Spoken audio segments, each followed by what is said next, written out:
It's the old Doctor Who show, episode number 47, Mawdryn Undead. Go forward in all your beliefs and prove to me that I am not mistaken in mine.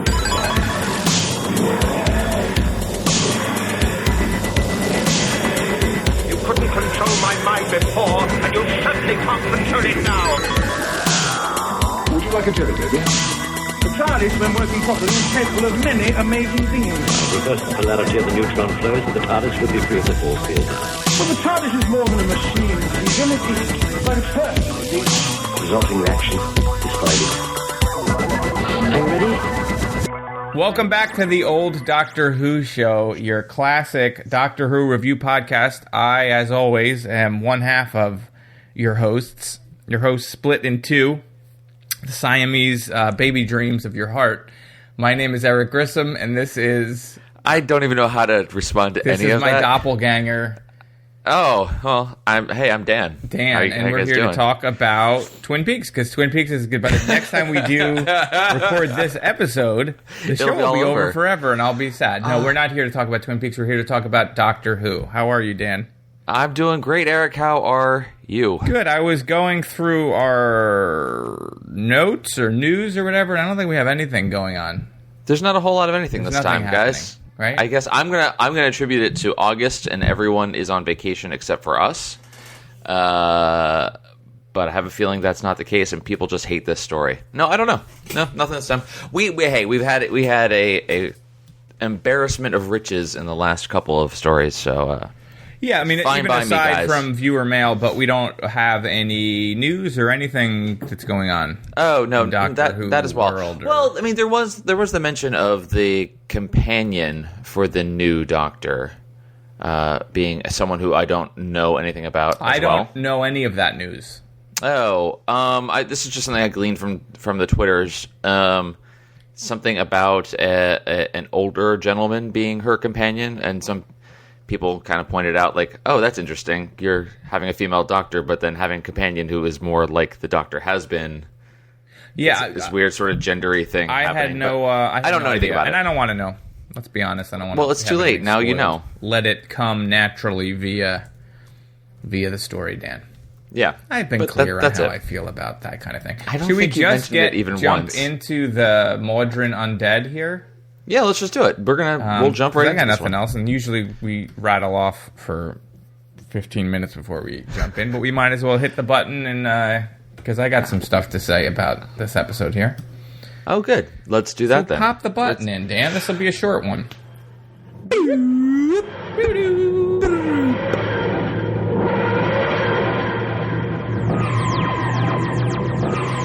We haven't much longer. I need to know that I have your assent to our arrangement. You'll find me the most accommodating of partners. But murder? I'm not sure I could go that far. You will be destroying one of the most evil creatures in the universe. He calls himself the Doctor. Why can't you destroy him? You have the powers. I may not be seen to act in this. I must not be involved. I need time to think. There is no time. Yes or no? Don't send me back to Earth, please. Yes or no? Yes.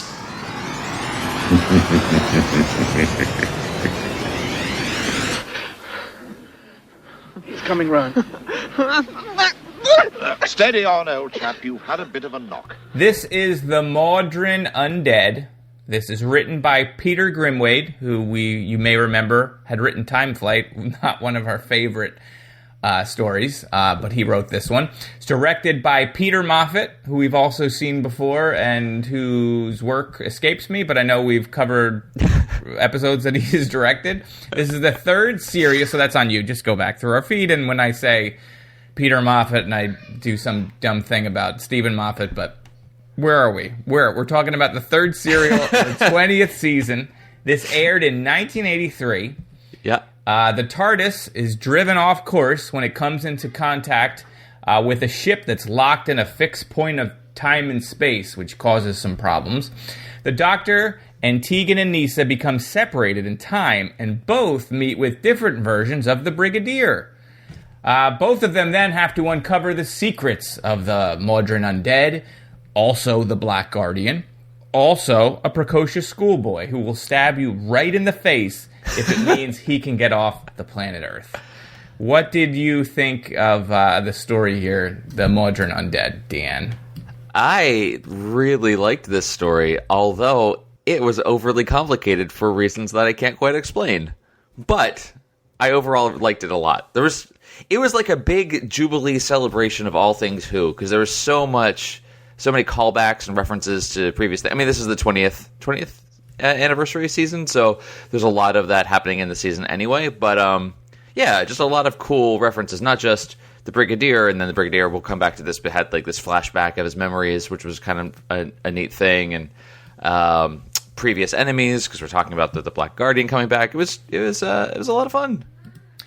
Yeah, I thought it was great. I mean, I love well, before we get into that, I guess we should talk about last episode that we recorded. We had a piece of viewer mail that came in that asked us to predict who we thought the companion was. Do you remember that? Vaguely. Really? Yeah. Okay. It happened. I remember it happening. I don't remember what I said. You picked Joe Grant. Oh, right. I picked Harry. That's right. Neither of us were right, but what I thought was close. Interesting was they say both how is Harry or what's Harry up to, and like how is Joe Grant. So tries to jog his memory of Joe Grant. Right. Yeah. Yes. The So basically what you're saying is we were right. Well, I will say this. I never really considered the Brigadier a companion. It was still a great question. I love that we were asked that, and I was trying to figure it out. Agreed. But he wasn't on my radar just because I don't, even though he was certainly a huge part of the story and the adventures and everything, he was always several just a guy doctors with unit, and I wouldn't call him a companion, but technically I guess he is a companion. So bravo on that question. That was a lot of fun. Even though I've forgotten, I remember now that we answered this totally question. Black that out. But in the beginning, when this story opens with these two kind of annoying kids, there's Hippo and Tolo. Now, Hippo has a real name. It doesn't matter, but that's the nickname that this awful, annoying, rich kid who maybe is an alien, but we'll get into that. Turlo anyway, calls him. Yeah. They steal the Brigadier's car, and they're running down the back road, and then all of a sudden, another car's coming, and there's a guy with a mustache that almost looks like Timothy Dalton in Flash Gordon, turns the wheel, and then I was like, oh, it's the Brigadier, because it just popped into my head. I guess the mustache going into this knowing someone from a previous show is in it. Wow. And then you see the real Brigadier, who looks nothing like Timothy Dalton-looking guy. And then I was like, oh, I was right, but not right at all. But there is the Brigadier without sans mustache. So that was like an interesting set of scenes, having already looking ahead for who the companion was. What happened to that mustache guy? Nobody knows. Horrible accident. The kid I don't think he survived. He just kept going. I'm pretty sure he did not survive. Yeah, he is in pieces scattered across the road. I actually didn't recognize the Brigadier at first because there was no mustache and he's so much older. The voice didn't do it for you. Like once he started, it was speaking, the voice. Yeah, then once you were like, oh, okay, that's right. But you first kind of see him. I think you first see him kneeling beside the car after the accident, and he turns and looks. I didn't have any recollection. And he's puffier, and he's recently shaved, obviously, because he's also shooting half of this storyline with his mustache. Well, with a mustache. It might have been a stunt Was it mustache. real? I thought it was a real mustache. Maybe it was real. A prosthetic. I don't see why. They spent their entire special effects budget on the mustache. In either case, it was good to see him again. He was older looking than I was expecting, but it makes sense. I mean, the last time we saw him was, I don't know what episode. Do you remember? Previous Doctors ago. I mean, it was, no, I don't. Because it was still during the fourth Peter Doctor. Davison, but he was with Tom Baker. But Tom Baker was with Doctor for 40 years, so. 40 years. Who can say? It's impossible to say. The shorts on some of these kids, like these youngsters with these shorts are just painted on. It was a weird. The early 80s was a weird time. The short technology hadn't caught up. Come on, Turlo, we can't steal that guy. I was hoping he was going to end up under a tire at one point. There was one part where the Brigadier reprimanded him, saying that he needed to take more exercise. so he could have more stamina and he wouldn't have such a disgusting body. Yeah, he says that. The Brigadier also tells the headmaster, I hope you beat him senseless. Like, he kept talking about, like, he's very into, hard, stern punishment, the Brigadier. He's not... No one likes that kid. I think he kind of had it coming. No, nobody likes any of them. Turlo also is a weirdo, who... Super duplicitous. Really strange. I mean, they set him up, he gets put into that... So the accident happens, where were we at it? He immediately is in this 1984, 80s...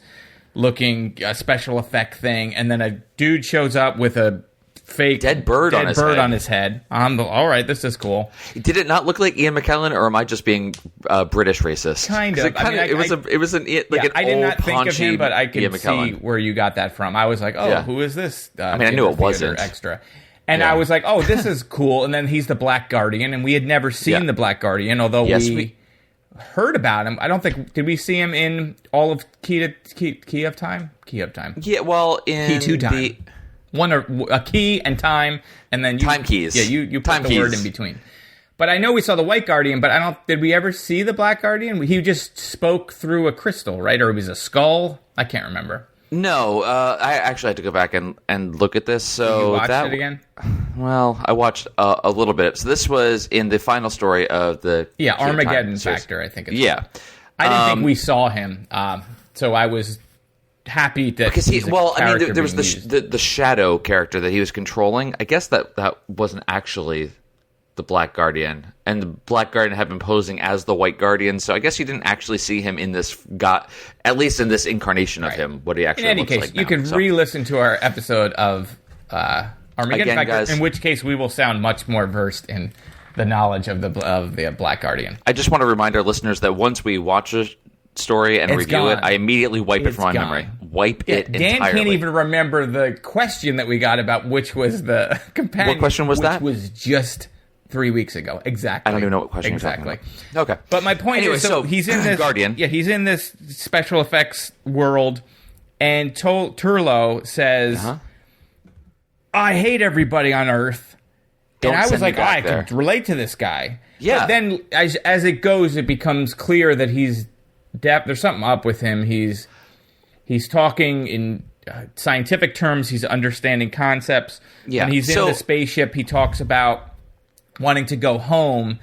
And it wasn't until watching it again a couple of times that he's probably an alien of some kind.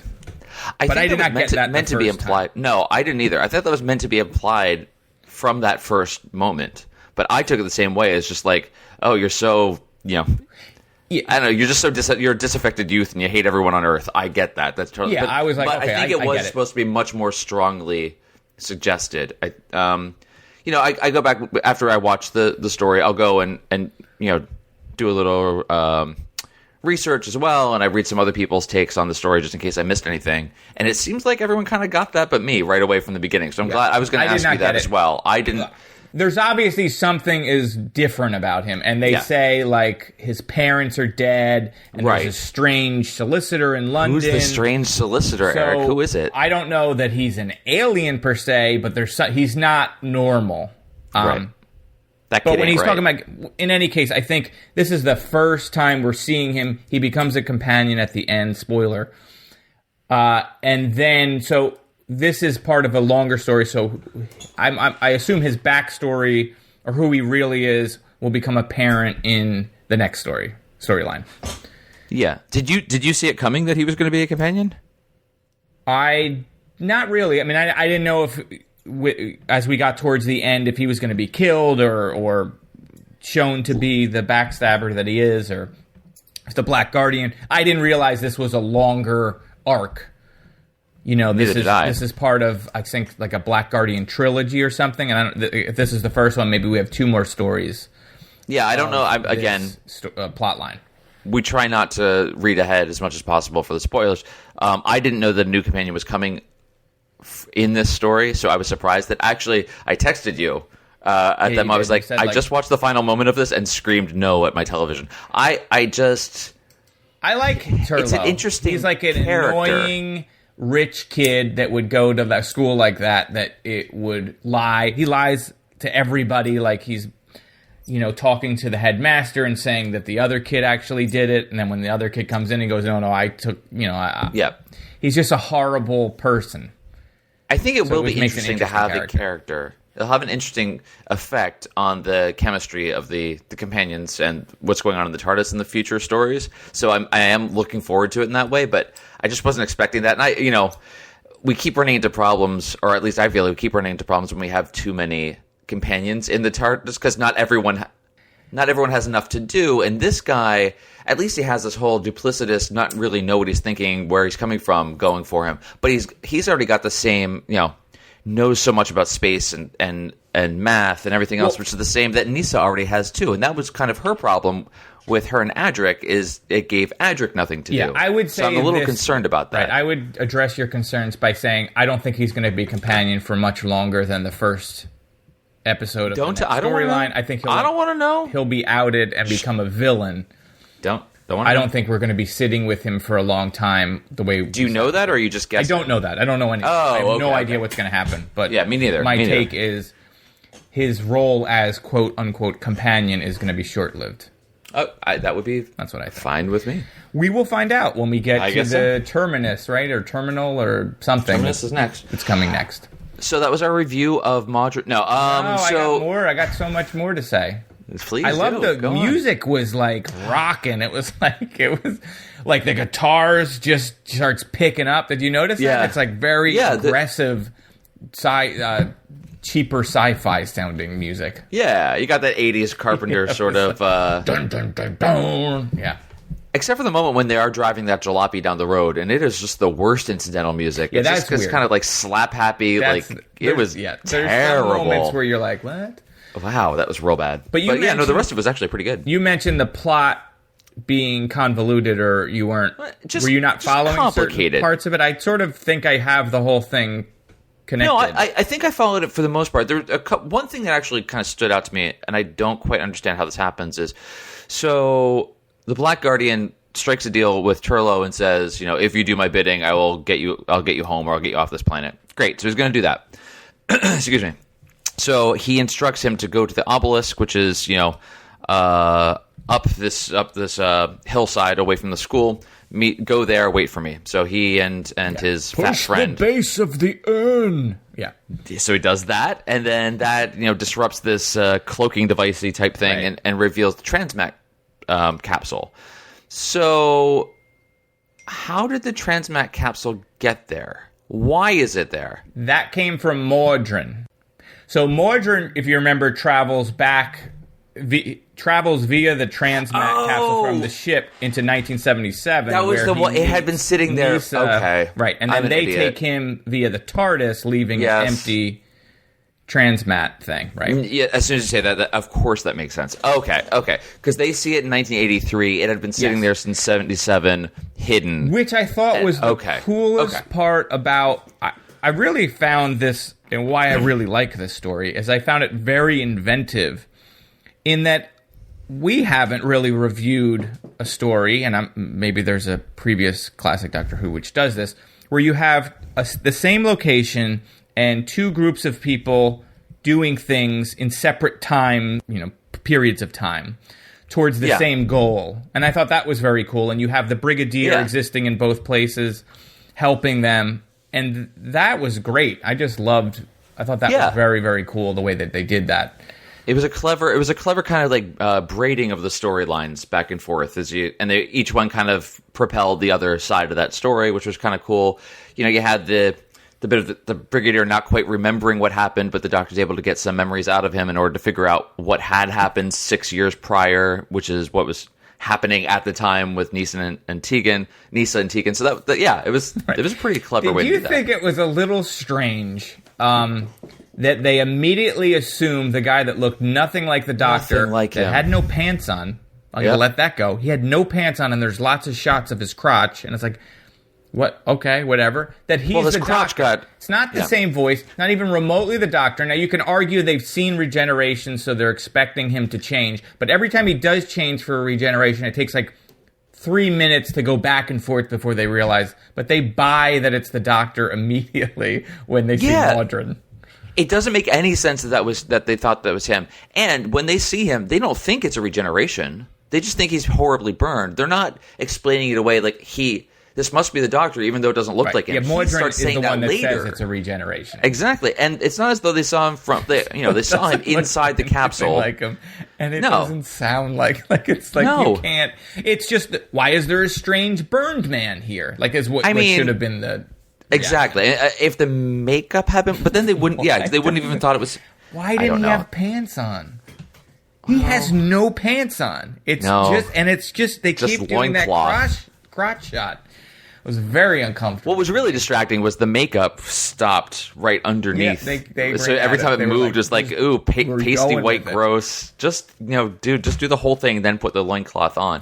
But I mean, it's not as though they weren't. They were right up against him. Like they dragged him bodily from the capsule, presumably all the way across that field to the TARDIS, and then into the TARDIS. At which point they said they had to leave him there because it would be risky to move him again. Yeah. So they had to leave him in the middle of the... And he's getting infected. They're just covering everything. Just his back must be just... Horrible burn. Skin just being ripped off. Yeah, so that was very strange. I did like the touch, though. They had him laying there in the console room, the control room, and they go to get blankets. But they bring out, like, whatever they could find, apparently. So it's, like, coats. And one of them is the Fourth Doctor's coat. So he actually ends up kind of wearing the coat at the same time that he's talking that he's regenerating. Oh, I didn't even pick up on that. Which is kind of cool. Yeah, it was cool. the plum-colored one that he wore towards the end. It was kind of cool. So while that's going on, though, we have the Doctor, as we talked about earlier, trying to get the Brigadier to remember, because the Brigadier doesn't remember. In 83, right? He doesn't remember, what something happened to him. At first, you would think, oh, he just hasn't met the Fifth Doctor yet, so it's just it's that and then whole thing. Come like, on, oh, you just not going to remember. And the Doctor thinks that. The Doctor thinks that too because he's going along with them, and he has that kind of smile, like I've been through this before. He's going to remember. And that's when he talks about Harry and Joe Grant and everybody. But one scene I did like was when the Brigadier was taking the Doctor to his house. He's going to a cabin type thing, and it looked like he was saying, "Come this way to my house." It looked like for a second I was like, "Oh, he lives in a barn," or he lives behind the house, and they gave him like a little shack, or like he's in an old box in the woods because he talks about how he had a nervous breakdown and they don't respect him or whatever. So I'm like, they're actually not even aware that he's there because like he's next to a house where you think he's going to go to the front door, but he's like telling him to go behind the house. Like it's almost like I'm like, oh, he lives. They don't even let him in the house. He's in a barn somewhere. I'll meet you out back. We get creepy students whistling at Tegan. She has to put up with that for the one part. Well, to be fair, that was 77. Things were very different in 77 as opposed to 83. So what do you think of the recollection scene that the Brigadier finally has? The Doctor jogs his memory. All the voices? Yeah, we got to see like a little flashback. Yeah, we got to see a flashback of different enemies from different stories. I had to look it up because we haven't seen all of them. So there was the Yeti, which is from the Web of Fear. We do see the Cybermen. You see the Third Doctor. You see Daleks. I mean, it was pretty awesome. K9, yeah. And one thing to point out, too, is this episode, from what I read, was attempting to fix, like, the unit time issue. No. You're familiar with that? And then this caused more problems. No, I think you got that wrong, sir, because I was reading all this. This is the one that starts the whole problem. This is the beginning. Here we go. Sure? Let's do it. Okay. Let's do it. So... in this story, the Brigadier says that he retired in 1976. He says, it's 77 now, and he says, I retired a year ago. But the first time that we actually see, the second time we see the Brigadier, the second time we see Leftwich Stewart, he has become a Brigadier in unit. And that story is The Invasion. So that's the Second Doctor in Season 6. And that story... is set in 1979. So this story takes place, part of it takes place in 77. He says he retired in 76, but the earlier story says, unit started in 79. Therefore, how could he retire before unit started? It actually comes from this story. So this wasn't trying to repair it. This actually started it. And what I think is even more interesting is The Brigadier wasn't even supposed to be in this story. Why was he added, just for the anniversary? No. Well, a companion was going to return as part of the anniversary season, but it was supposed to be Ian, of Ian and Barbara, the first two companions of the Doctor. That's why it's set in the school, because Ian was a chemistry teacher. So they were going to do it there, and if that had happened, there never would have been this whole dating controversy at all. And obviously this whole unit dating controversy thing is like a very tangled thing, and there's so many different things that kind of add to it and help mitigate it, and we're not going to get into all that because, frankly, it's just more tedious than I'm worth spending time on. But yeah, it was supposed to be Ian. They were also going to get Harry or someone else to come back instead. But the actor that plays Ian just wasn't available. Yeah, the reason why I said that, though, and you can blame your precious TARDISWikia.com, because that says, and I will quote here, due to its use of a very specific date, such as placing the Brigadier's retirement during 1976, this story attempted to address the so-called unit dating controversy. However, in so doing, it became a major part of that very controversy. So I don't see how there could have been a controversy prior to this. This is the one that really... Well, maybe there was... Hey, and it doesn't matter. Write into us, let us know, because reading all these convoluted things was just like... There's so many stories in there that we haven't seen that it made it very hard for me to try to do... put the pieces together to see how it was making it worse. Which is why when you're writing one of these stories, never include a specific date.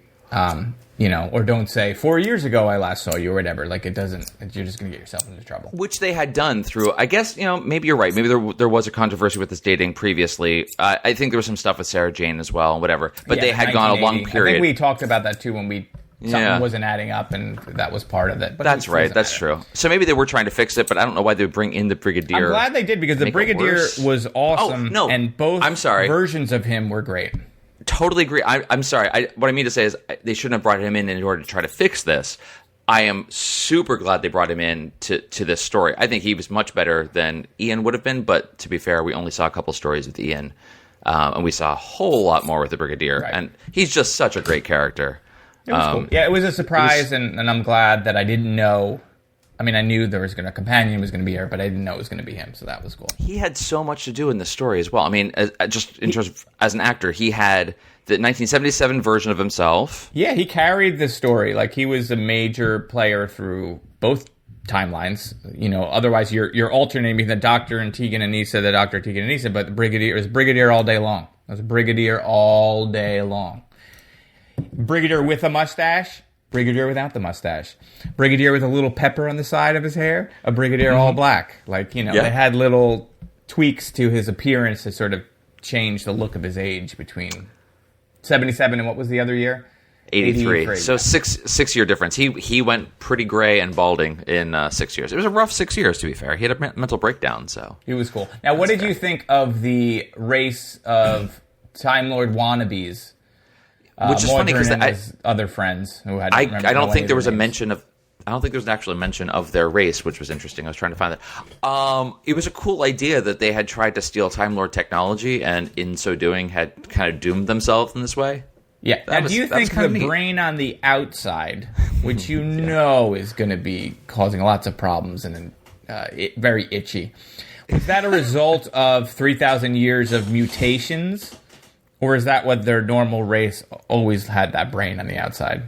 I think it's the mutations. And they make their own clothes, right? Like, where they take those smocks and, like, staple streamers to them? Like, what?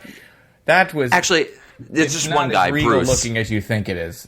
Bruce just makes all of their outfits for them. He's just very insistent that everyone wears them. And it seemed like Mawdryn's outfit was a little nicer than the other ones. Like, by the time you saw, like, the seventh guy coming down the line, you're like, oh, that guy's just barely held together with scotch tape. And when they came out of their little crypt side room that they were hiding in, did they come out on roller skates? I wish they did. I don't think they did, but did you notice they came out and they sort of glided, were walking in a way to make it look like they were gliding, and it really would have been awesome if they had just been on roller skates. Yeah. But I was like, why are they just floating? And they only do it in that moment, because then later they're like coming downstairs and walking, or just plodding along like they're just mutants. An interesting, and I wish we knew the race, and I'm sure somebody will point out that there is. I didn't see it anywhere, and I don't think.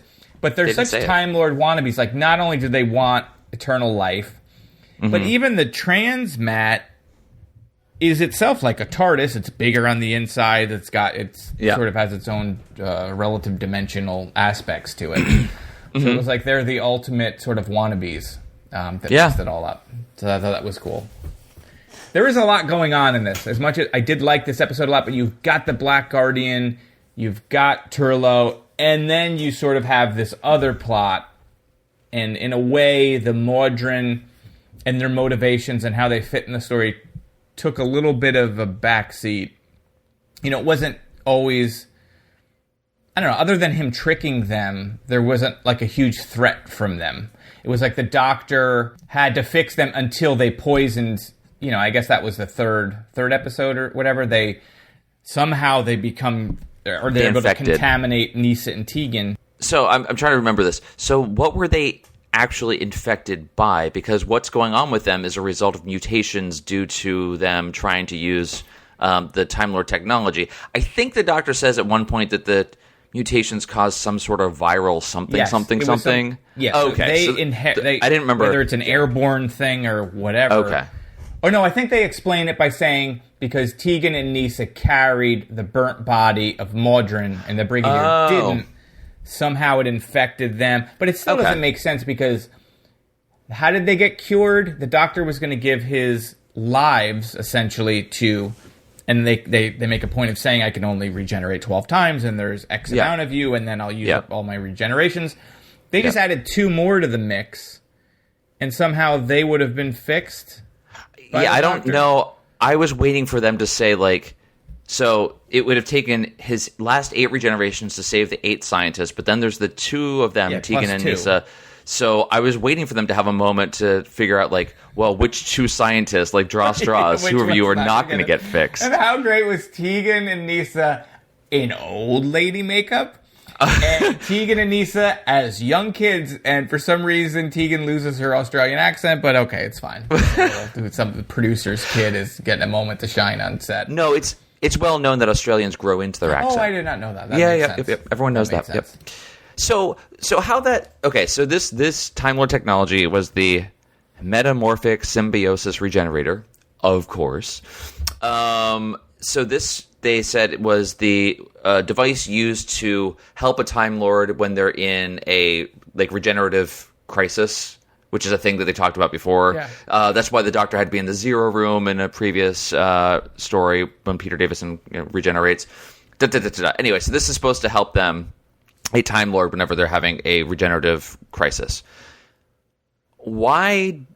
So is it the natural functioning of the machine that if a Time Lord is in a regenerative crisis, some other Time Lord gives one of his regenerations through this machine to save them? Why? What I'm asking is, like, how does the Doctor's regeneration energy power this thing? Is that something because these scientists tampered with it in order to make it work that way? Or is that how the machine is designed? I would think Eric, you read the blueprints. Right, I would think that's how the machine is designed because what is the cycle? Every X amount of years, they wake up and they get enough energy for one of this race of these people to take the transmat to a planet wherever they're in because they're locked in a fixed orbit. Yeah, and they look for someone to help them.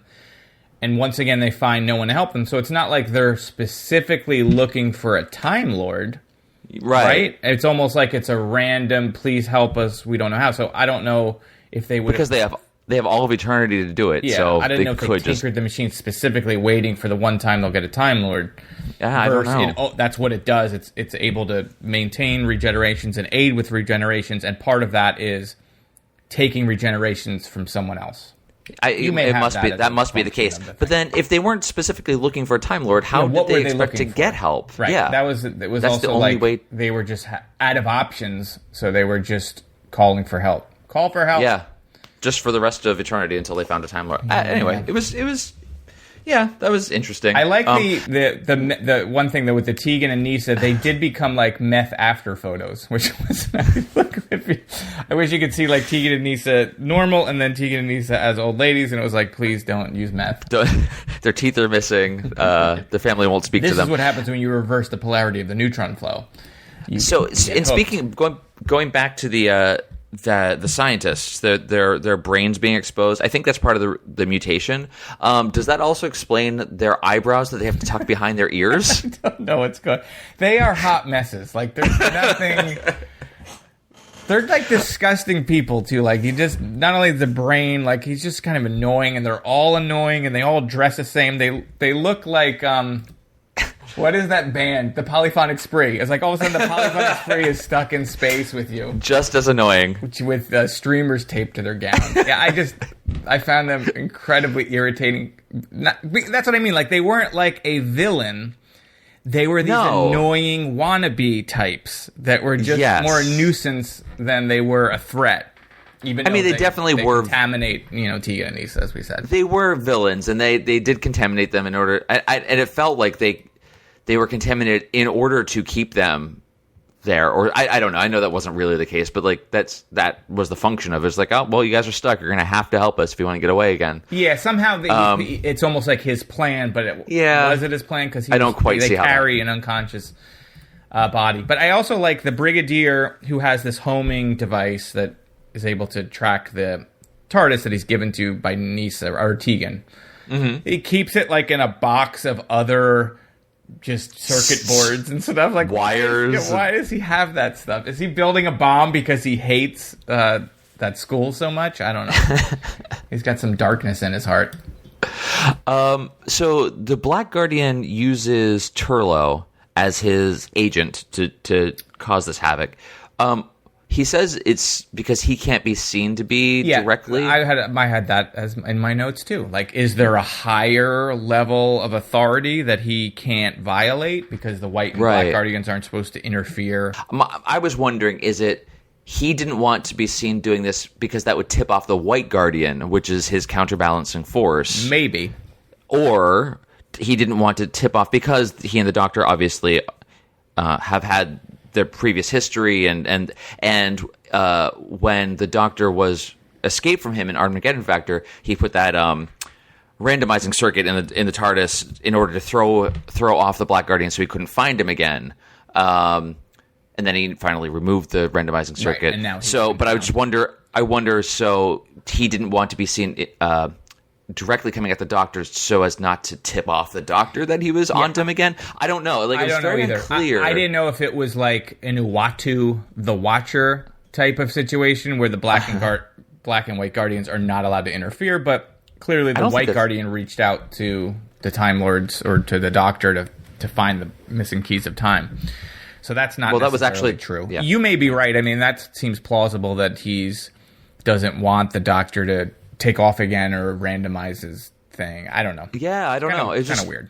Yeah, it was just weird that he's, again, kind of this guy who's going to be functioning in the story through someone else as he did in Armageddon Factor. Is his goal merely revenge because the Doctor humiliated him in some way, or because he couldn't... Well, kept him from getting the key at the time. Right. So, yeah, I mean, I guess it was... I just thought it was vengeance. I mean, but then, from what we've known of the Black Guardian, he's like the embodiment of evil and chaos, so he's just doing it because it's evil and chaotic, so who knows? It's just a thing he does. So I wonder, speculating now, do you think we will see the White Guardian in these remaining two stories? I guess if this is a trilogy?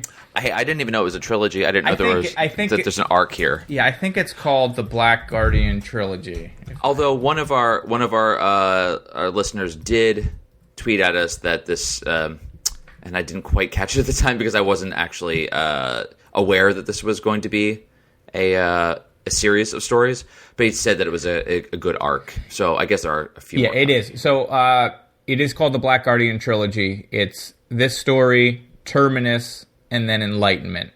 So we're doing all three. So we will see the conclusion of this. If we hadn't been, we would be now. But that was, hey, thank you, Kristaps, for saying he loves arcs, and this is a good start. I agree. This is we're just jumping in because this is pretty much the only comment we got about this story when I asked people for their feedback. But yeah, this is. Although Kristaps, you say you like the character of Turlo as hated as he is. I'm not sure. I'm on the fence with him. I think he's really interesting. I like the idea of someone that we don't know their motivations at all right now. Like, I gather he's an alien, and he's on Earth for some reason, but I don't know why, and he doesn't want to be there, so there's definitely something on, so I'm excited about that. Is he definitely an alien? So we know that? You read that, right? Is that what you said before? Well, I did read it, but I think I got that from the story as well. Like, they don't explicitly say it, but he does. No, he does, because he says that he wants to go home, and he wants to be off of Earth. He does that. So therefore... when I watched that part, I thought maybe he was just wanting to go back home. Oh, no, but it makes sense that he's not from Earth. By that point, having watched it, I understood kind of what was going on there. He's talking technically about the scientific things that no schoolboy should know. So does the Doctor know? Because he doesn't give any indication. He must know. That's what. But he gives no indication of it. Like, that's the thing that I didn't understand. If they're trying to keep it a mystery, they do it in a weird way. It's almost like either commit to it and have the Black Guardian in the beginning say, "I know you're not from this planet. I can help you get off." Right. It would just been one line change. And then it's clear. Yeah. Because he is saying, he's figuring these things out and talking to the Doctor as he's talking about the equal about, oh, did you do this, or you're deflecting the gravity of the warp ellipse and all this. The Doctor would say, "You're the smartest schoolboy that I've ever met," or whatever. I don't know. Well, I mean, to be fair, he's like in his 30s, so he should be pretty smart. Ew. What else is going on here? I mean, I think that's pretty much it. I mean, there's. Yeah, I think I said all. I like the Starliner that they're riding around in as well. That was pretty fancy. Everything is set for pleasure or something, is what Nisa says with a little twinkle in her eye. And a new outfit. She's had another new outfit. I like. I really liked her outfit. Styles of Nisa. She's got it going on. Tegan still has to wear a white bustier, which I mean, that's a choice. But so she's going on there. I don't know. It was good. I liked it. I mean, I really did enjoy this. The last two, Snake Dance and this one, were both good. So far, I have mixed feelings about the. I guess I pretty much don't like Peter Davison's Doctor because he's kind of a jerk in the weirdest places. And I'll give you an example in this one. Yeah. He finds out that Nisa and Tegan have brought the Brigadier with them. And I think he yells at them, and he says, I wrote a note, he goes, "Tegan, how could you be so stupid?" Yes. He did the same thing, and not only that, they were already with the Brigadier first, and he's the one that came and introduced the Brigadier to them. Right. So if anybody's stupid, it's you. Right. It's a weird way that, and this is the characterization of it. I don't know why they... Sometimes he's just a dick, right? But who is he typically a dick to?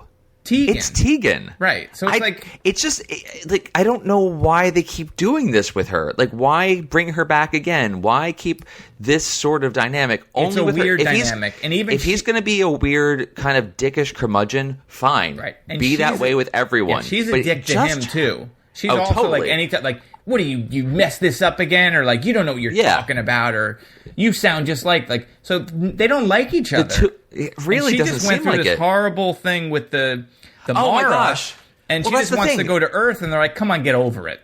The first we see of them in the TARDIS is Tegan coming out. She is like a captured. She doesn't want to be there. I don't think she does. I think that she does want to. Yeah, I mean that's not clear either if she wants to go home or not. But the first we see her in the TARDIS in the first one of the first scenes of the first episode, she comes out and says that she's still having nightmares about the Mara, and that whole thing was she just can't get out of her head. Is she actually safe? And the Doctor's just like, stop being such a wimp about it. Yeah, he's just completely dismissive in a just horrible way. And then she says, I would like to go back to Earth just to be around normal things, or whatever language. Yes, that's right. But she wants to go back to Earth, and then they immediately fall into this. Another thing happens again, and then and she's saying blames the Doctor as this you're doing again. No, it's not a fun. If nobody's having fun, why are you people doing it? And then, but I didn't like to go back to him. I don't like that they always have him as a jerk sometimes. And most of the time he's fine, he's nice. And then there's these moments where you see this other side of him that are just sort of off-putting. Especially in that case, he's calling her stupid for something he did. He did the same thing, and it's worse because he should know better. He should know better, and he did it last, so if anybody should get yelled at, it's him. Right. I mean, there are moments when, previous Doctors have that sort of dual side. Baker does that a lot as well, where he'd just be kind of berating someone, but then he's charming about it. But he'd be charming. He'd have a twist at the end and have a smile. And it's like he was just kind of messing around with you. It's funny. Whereas Peter Davison is too serious. Where it's like it's not somebody I would really want to spend all that much time with. Or when he does do the kind of charming smile thing, it doesn't work because he does try to do that sometimes as well. He'll be mean and then just then happy and jovial, and just such a switch, and he doesn't sell it. He's not my favorite Doctor. That's for sure. I would agree there. I mean, but with all of that stories said, these last two stories I've really liked, and I had some mixed feelings with some of his earlier ones. So I think this we're in a good run. I think right now, so we'll see where it goes. Yeah, this 20th season, I do want to go back. Obviously, we've talked about this. We missed some of these stories. I think this 20th season seems really strong. They are just putting everything into it for this anniversary season. Was first of this season. Yeah, Arc, Snake Dance, and then this one. Yeah. So we're doing the whole season. I think it ends we are doing the whole season in 5 Doctors or at Enlightenment. Yeah, we've missed other Davison stories, so maybe there are other gems in there as well. But just as a whole season, this has been pretty good. All right, so we don't have any listener feedback. Nope. Well, except for that tweet that just reviews. Read. Ah, gosh, guys. So if you want to help us, please subscribe. First off, if you want to support the show, you could subscribe to us via iTunes. That's going to help. You can leave a review. We're at 19. We're so close to 20. I believe at 20 they crown you and you get a plaque or something for your wall. So we would like that. I would love a plaque. Share it on Facebook or Twitter or wherever and let people know. If you're interested in buying a DVD, purchase it via our schedule page and we will get a little sweet taste of that sunshine. I will say also, if you're going to subscribe and review and you use iOS devices, try using the Apple Podcast app and subscribe there and also leave your review there. I think Apple is going to be starting to rely on that a little bit more as opposed to the Mac-based iTunes thing. So start doing that as well if you want to help us. If you want to write us letters, and we will read anything you write to us on air, you can write us at theolddoctorwhoshow@gmail.com. And if you want to send us any physical goodies, like listener Steven did, we had gotten mugs, some of the best mugs in the business. You can send The Old Doctor Who Show. That's P.O. Box 2131, Red Bank, New Jersey, 07701. I love that mug. I put mine in a protective case and will never let it see sunlight again because I care more. I use mine all the time. You're the worst person. What else? What else do we have? I think that's it. You got us on the tweeters, so that's TODW show on the tweets. I'll be posting funny GIFs as we go here. At least I think they're funny. Everybody loves GIFs. Thanks, guys. And I think that's it. So next time we will be continuing on this arc. What do we say the next story is called? If you want to follow along with us or listen along with us, however you want to put it, it's Terminus, and that's going to go up. Our episode goes up on September 20th.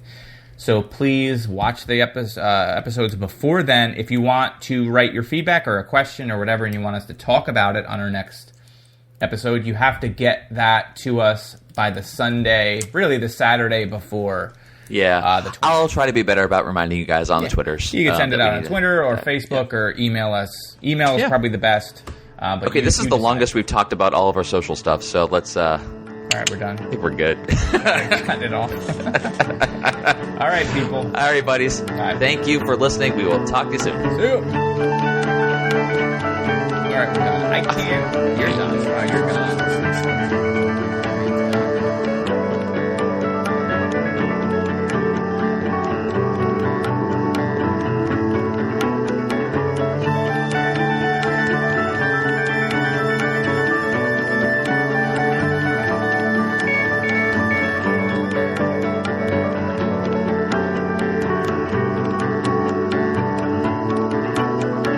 Light and day is more than